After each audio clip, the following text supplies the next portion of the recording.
What is up mga mates? Tofi here nga pala nagbabalik, and for today's video, gagawa ulit tayo ng detailed na steps kung paano kumuha ng superannuation pagbalik nyo sa Pilipinas galing Australia. So meron na akong ginawa nito sa TikTok, pero ang dami pa rin nagbe-message sa akin ng kung paano, nagpapatulong kung paano kumuha ng superannuation. Kaya gagawa ulit ako ng detailed kasama yung mga steps talaga na ginawa ko kung paano ako kumuha ng superannuation kasi walang info gaano. So, simulan na natin.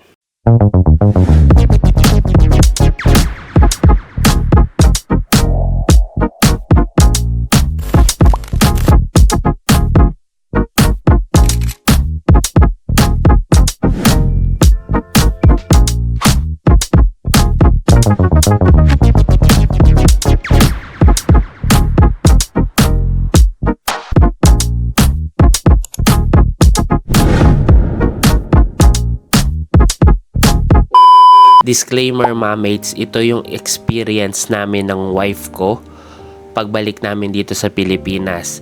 Ang exact date ng nag-lodge kami is October 14, 2024. So, kung meron mang bago or bagong requirements, kayo na yung gagawa ng o magbibigay ng requirements. Ito lang yung requirements na ibinigay sa amin nung time na yon, last year 2024, and ang aming superannuation company is Host Plus. So kasi marami din kaming friends na umuwi at kumuha ng superannuation, so nagtanungan kami, and may mga ibang superannuation company na iba may additional requirements, at I think depende rin sa mga visa nung kung ano yung mga requirements na hihingiin sa inyo. So simulan muna natin mamate sa mga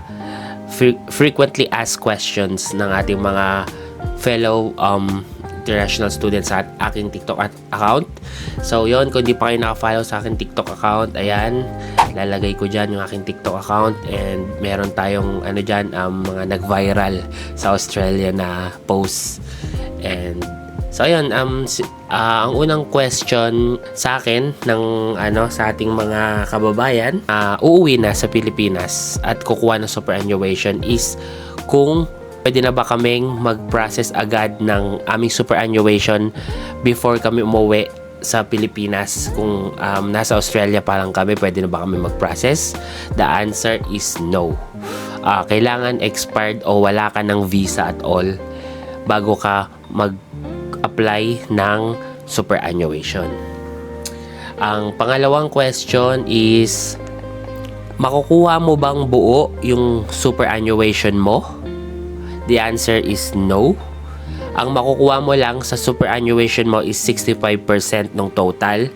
And makikita mo yung total ng superannuation mo usually sa app ng super nyo. Sa amin, Host Plus, nakikita doon.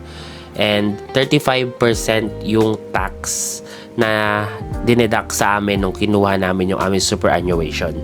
Tumutulong ba ako mag-process ng superannuation or paano mag-lodge or mag-claim ng superannuation? The answer is no, my mates. I think mas safe na kayo yung kumuha or mag-lodge nung sarili nyong superannuation kasi I think mas madali lang naman. Kailangan nyo lang ng pasensya.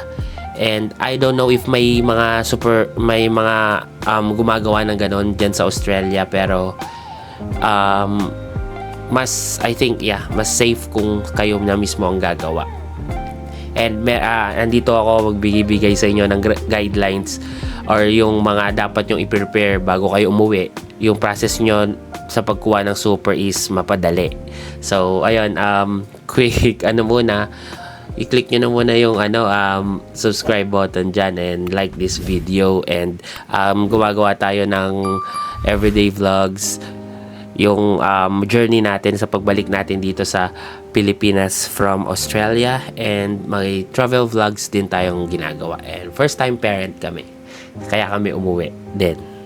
So yan. So simulan na natin kung paano namin kinuha yung aming superannuation. So first gaya nga nasabi ko kanina, make sure na wala na kayong visa.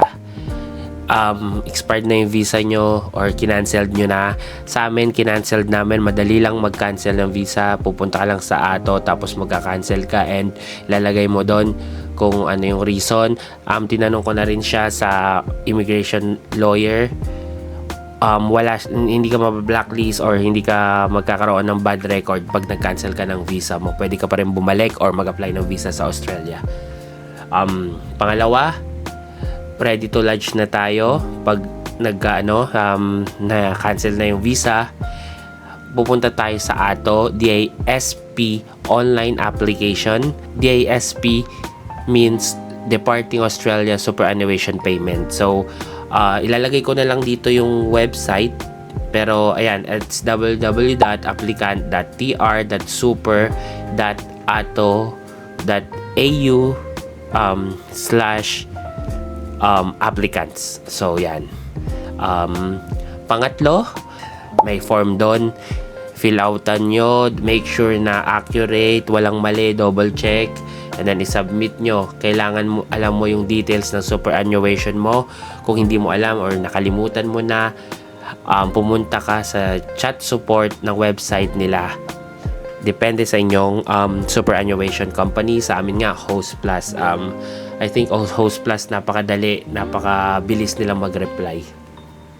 So, after nun, mag-i-email yung Host Plus sa'yo na na-receive na nila yung DISP form mo from ATO. Kapag under 5K pala yung claim mo, madali lang siya makukuha mo siya agad. Pero pag more than 5K, medyo madaming need. I think sa pataas ng pataas, mas madaming requirements ang need mong ibigay sa kanila. Screenshot ng bank account or bank statement kung saan tayo mababayaran. So, yung bangko nyo, selfie with passport. So, ihawakan mo yung passport mo ng ganyan and then selfie.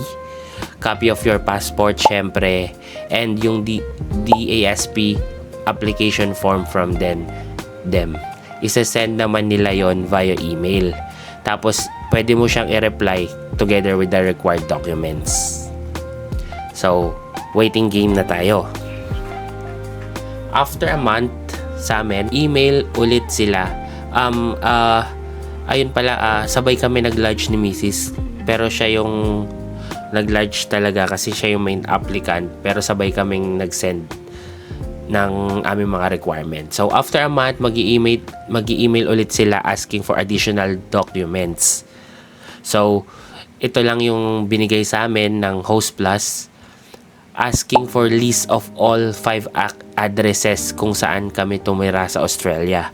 So, ilalagay mo lang yung complete address nyo sa email nyo, sa email reply kung ano yung mga addresses na tinirahan nyo sa Australia habang andun kayo. So, nanghingi ulit sila yung parang list ng bank statement, yung may mga lumabas na pera, yung ganon, yung pinaka-top doon.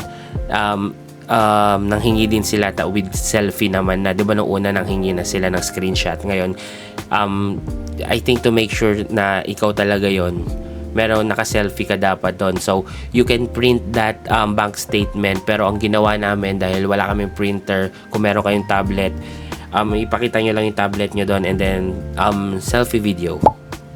So, ganun kadali. After noon, sinend na namin yung requirements. After a month, nakuha yung pera or yung superannuation ni Mrs. So, ang technique, mamates, additional tip, always follow up after a month or after a month and then 2 weeks after that, follow up again. Kasi ang superannuation, mostly ang timeline niya sa pagkuha or pag-send nila is 2 months. 1.5 to 2 months. So, ayun, and then nauna si Mrs. Hindi ko alam kung ganun talaga, kailangan mauuna yung principal applicant or principal visa applicant, pero nauna siya ng 2 weeks. Yun. So, nakuha na nga niya. Sa kanya, yung timeline na nakuha niya, 1 month lang nakuha niya. Nag-lodge kami ng October 14. And then, same day yun na nag-email yung ato asking for the first documents or required documents sa kailangan nila. And then, November 15, nung nanghingi ng additional documents. So, yun nga, 60 days processing siya. So, yun nga, 2 months. 2 months talaga. So, ako, after a month ko pa siya nakuha kasi sumabay sa holiday. Pero, the best din talaga na i-follow up nyo siya after a month o every 2 weeks. I-email nyo lang yung Host Plus kasi, minsan ay hindi nila minamadali or hindi nila pinapansin yung email nyo. So, ayun lang mga mates, ganun lang kadali. And then, that alam nyo na yan, pupunta sa bangko nyo dyan sa Australia, and then you can send it sa inyong bangko dito sa Pilipinas via Western Union, Wise, Paywise meron din, pwede. So, ayun. Ganun namin nakuha yung aming superannuation, mga mates. Sana natulungan namin kayo sa mga uuwi, sa mga followers natin dyan sa TikTok. Ito na yung mga message nyo.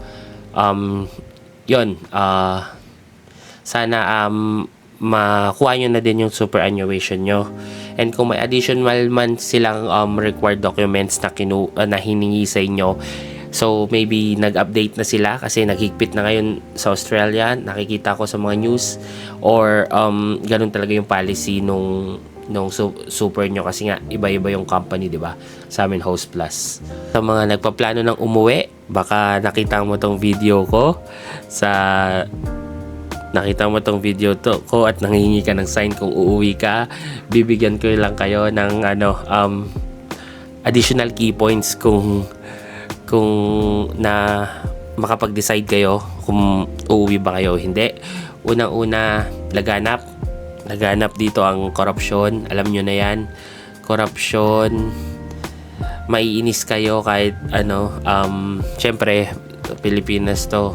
Alam naman natin sa ibang bansa ay sa lahat ng bansa may corruption, pero dito kasi ay parang garapalan or let's say harap-harapan ng ginagawa sa inyo. Pangalawa, consider nyo yung dapat meron kayong business pag uwi, or meron kayong job na babalikan, meron kayong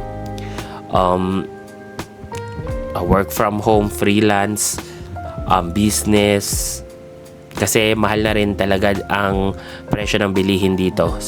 Pangatlo, kung gusto nyo o kung kaya nyo nang i-give up yung environment dyan sa first world country, bagal ng pila dito sa government at sa hospital, healthcare system, ganyan. And yung pwede kang maglakad sa park dyan nang hindi madumi, kasama mo anak mo, ganon. So at pinaka-importante, kung hindi na kinakaya ng mental health nyo, yun ang pinaka-importante, mga mates. Kung you keep on trying pero nasisira na yung mental health nyo, I think napanood nyo tong video na to, it's a sign na bumalik na kayo sa Pilipinas just to heal or magpahinga and bumalik, magkaroon kayo ng plano ulit. Kung hindi mag-work, pwede naman ulit kayo bumalik sa Australia or sa ibang bansa.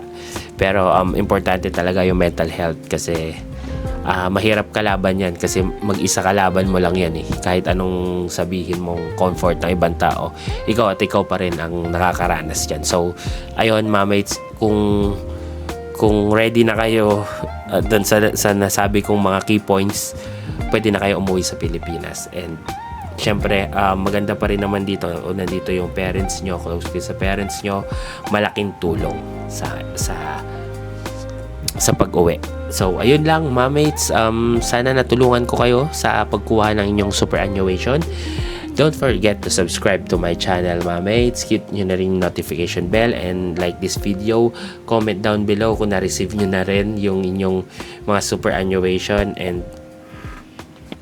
ayun, spend it wisely. So, gaya na sinasabi ng matanda, mabilis lang maubos yung pera talaga. Kaya kailangan yung pagplanuhan mabuti yung naipon nyo. And advice ko na din sa mga